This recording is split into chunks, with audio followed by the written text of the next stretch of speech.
Did insurance fraud cause the Titanic sinking conspiracy? Imagine a story where a ship sinking wasn't just an accident but part of a secret plan for quick cash. That's what some believe about the Titanic. The idea is that the White Star Line, owned by J.P. Morgan, wanted to fake the sinking to collect a huge insurance payout. The theory says the Olympic, Titanic's sister ship, was damaged before the voyage.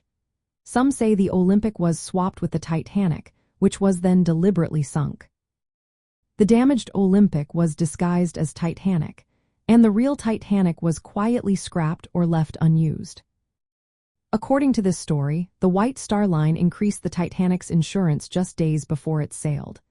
The payout could have been over $12 million back then, which is more than $160 million today.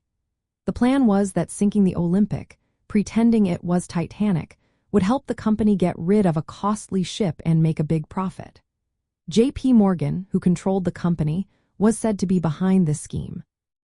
The idea was that the company would get insurance money and avoid the costs of repairing or maintaining the Olympic. But when we look at the facts, the story doesn't hold up. The damage to the Olympic was not as bad as some claim.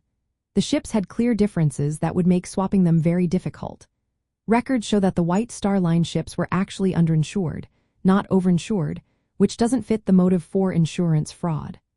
Also, physical evidence from the wreck and testimonies from crew members do not support the idea of a ship swap or a planned sinking. No credible witnesses or whistleblowers ever came forward to confirm such a conspiracy.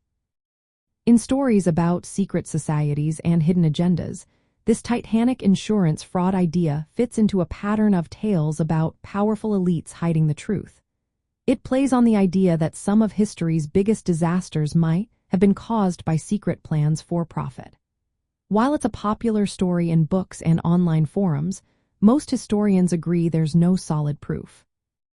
The sinking of the Titanic is best explained by the iceberg collision and the failures in safety measures and emergency response, not by insurance fraud.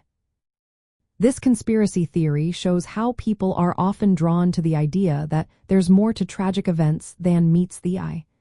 It also reminds us that financial interests can sometimes fuel suspicion and myth-making. But in the end, the facts point to a tragic accident rather than a secret scheme for quick money.